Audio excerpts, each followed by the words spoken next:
One of the most well-known and famous Stoic philosophers of all time is Marcus Aurelius. He was seen as one of the last 5 great Roman emperors of his time, ruling from 161 to 180 after Christ. At the time, he held one of the most powerful positions in the world, and if he wanted, he could access all of his temptations and desires and have them fulfilled. But he chose to devote his life to pursuing justice and fairness. Aurelius found the time, while he ruled, to write Meditations, a collection of autobiographical writings that has grown to be one of the most important pieces of Stoic philosophy. In his writings, Marcus provided instructions for personal development. These were mostly concerned with adopting a cosmic viewpoint and critically evaluating your judgment of others and yourself. Aurelius utilized his own Stoic philosophy when ruling a strong empire that endured several battles to let go of tension and worry and to be the most capable and dependable leader he could be. Next to that, Stoicism is not only a theory, it is also a highly well-known and centuries-old philosophy that shows an inspiring and motivating way of thinking and living. The Stoics had a strong belief that acting morally was the key to achieving personal satisfaction and that acting morally required good judgment and reasonable thought.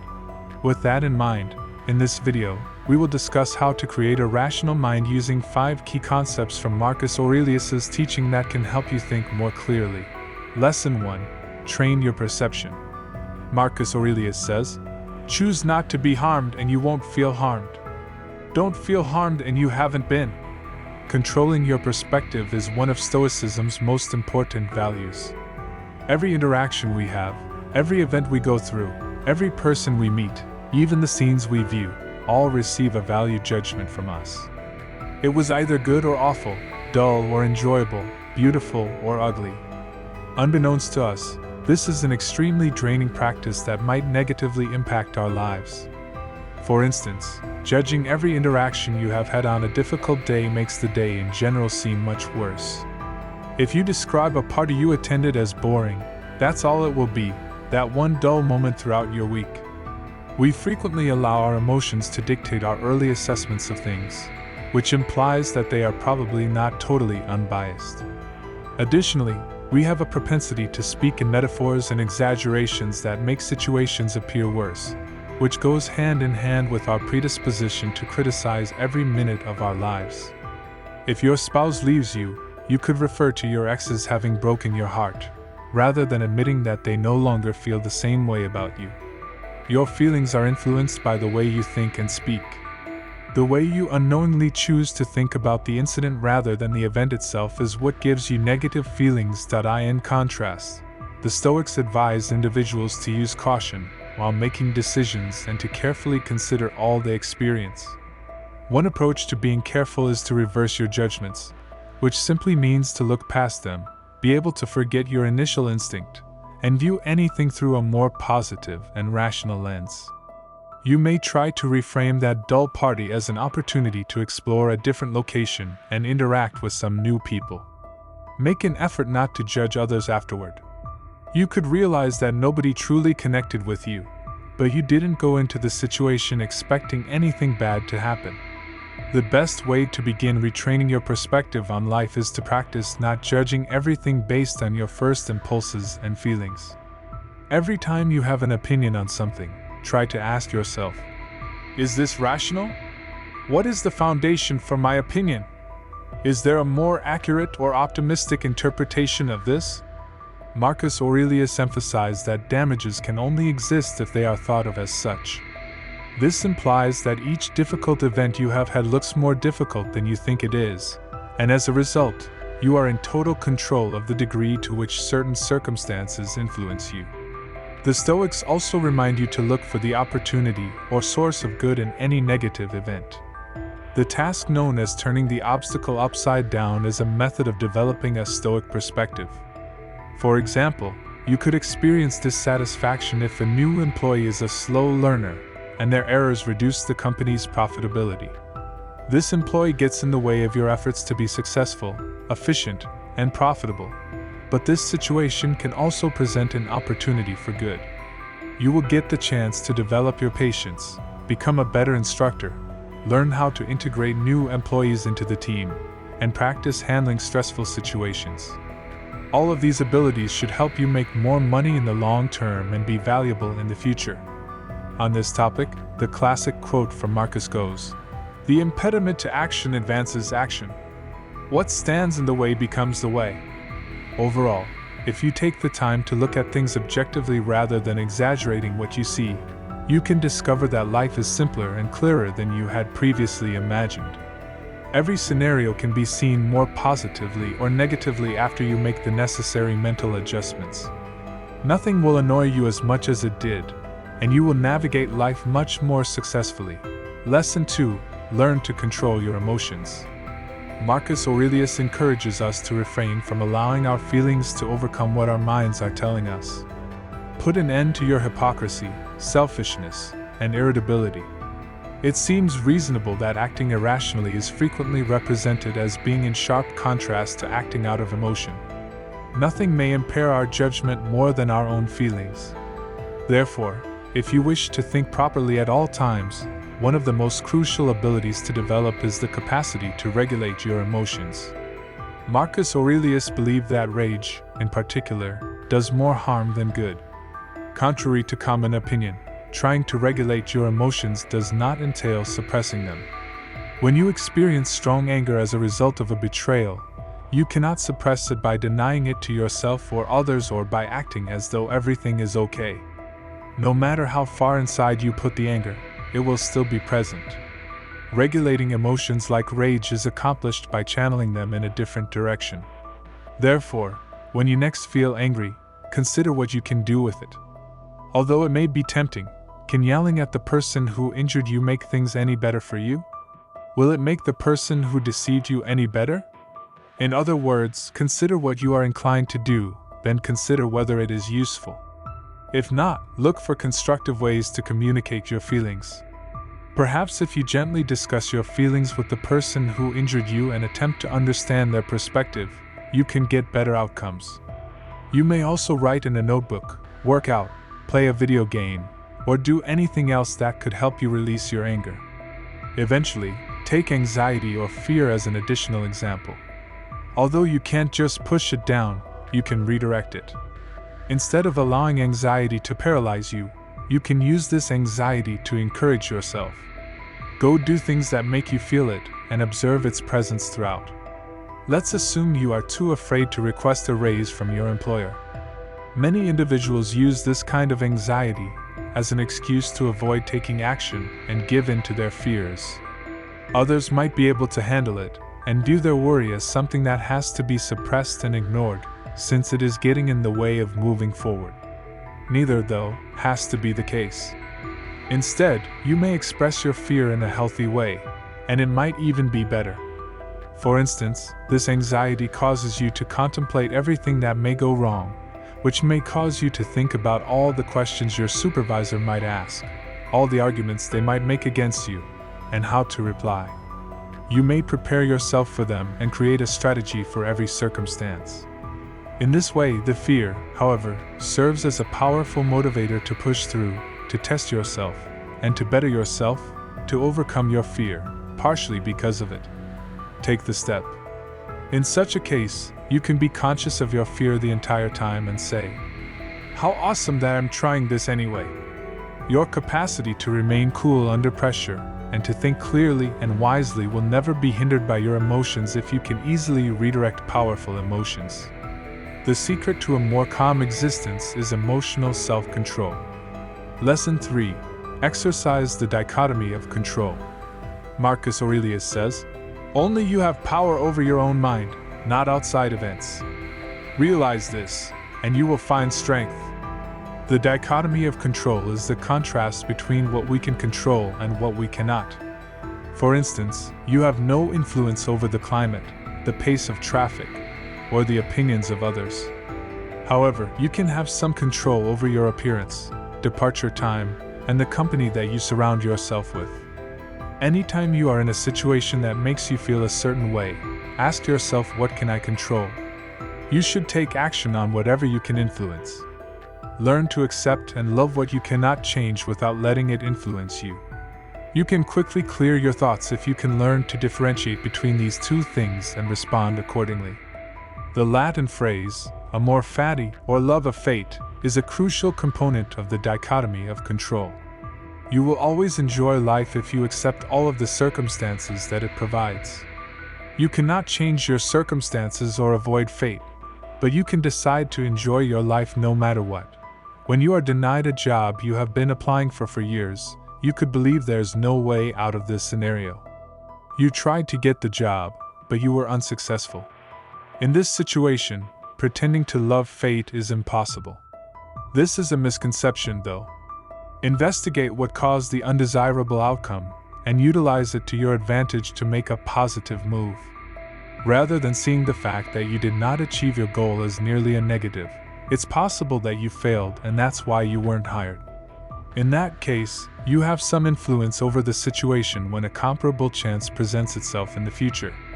You may improve upon those shortcomings and give it another shot. Other possibilities include nepotism or a personality conflict with a member of the hiring team as the cause. There's no use becoming outraged over something that has never existed since you never had control over it, which means the chance was never really there. Accepting fate entails detaching oneself from a predetermined conclusion as well as external indicators of success. If, for instance, you want to be a writer and gauge your success based on how many copies of your book are sold, you will allow the arbitrary book market of the time to determine your level of success. However, you are in charge of your success if you decide to gauge it based on your level of satisfaction with the final result or the amount of effort you put into it. By all means, make sure to do everything you can to reach your goals, but never lose sight of the chance that you may not succeed in doing so and embrace this possibility in advance. One will find themselves calm if they focus exclusively on the things they can control and make a commitment to accept everything else as it is. Love fate, no matter what happens. Lesson 4. Embrace the virtues. Quoting Marcus Aurelius. Delve deep within yourself, for a wellspring of goodness is ready to gush forth if you persist in your quest. A virtue can be thought of as a quality of character or, to put it another way, morally righteous conduct. Such actions are advantageous to you, the people around you, and the greater good. Stoicism believes in an interconnected cosmos in which everything and everyone are linked. As a result, what helps the greater good eventually benefits you. Thus, the Stoics felt that individuals who were most in tune with reason were those who committed themselves to the greater good. In other words, they practiced their virtues. The absence of good behavior, on the other hand, is attributed to ignorance by the Stoics. When life throws you into unexpected situations, virtues may be your guiding lights, keeping you on track and grounded. This is why those who are best gifted with virtue frequently exude peace and tranquility. To be virtuous, one must internalize Stoicism's 4 cardinal virtues: knowledge, justice, bravery, and temperance. Wisdom is the ability to distinguish between what is good, what is bad, what is neutral, and everything in between. It means letting reason dictate what is ethically correct, rather than emotions when faced with a problem. Knowledge enables you to weigh both possibilities objectively. Justice depends on wisdom, which is an allegiance to what is fair and equal for both oneself and others. The Stoics saw it as a duty to oneself, one's fellow people, and society as a whole. Courage, the third virtue, allows people to act even when they are afraid. It motivates you to act for the greater good or complete activities, despite the uncertainty of the consequences. Courage does not imply the absence of fear, desire, or anxiety, but rather the deliberate decision to keep going and conquer emotional boundaries. Temperance, often known as moderation, refers to keeping a balanced route between extremes. It requires self-control, restriction, and discipline. Temperance prioritizes long-term well-being over short-term pleasure. Consider this simple example: a bag of chips. Consuming the full bag may provide temporary pleasure, but it jeopardizes health and even mood. Temperance, in this context, is halting after a few bites. Wisdom is useful in determining how much to consume before quitting. Stoicism divides objects and behaviors into three categories: good, evil, and indifference. Seeking the good, avoiding evil, and accepting indifference were fundamental values. Deviating from these values was connected with encouraging evil. For example, stealing, rudeness, and recklessness, or refraining from good, indifferent behaviors such as a leisurely stroll, accomplish neither.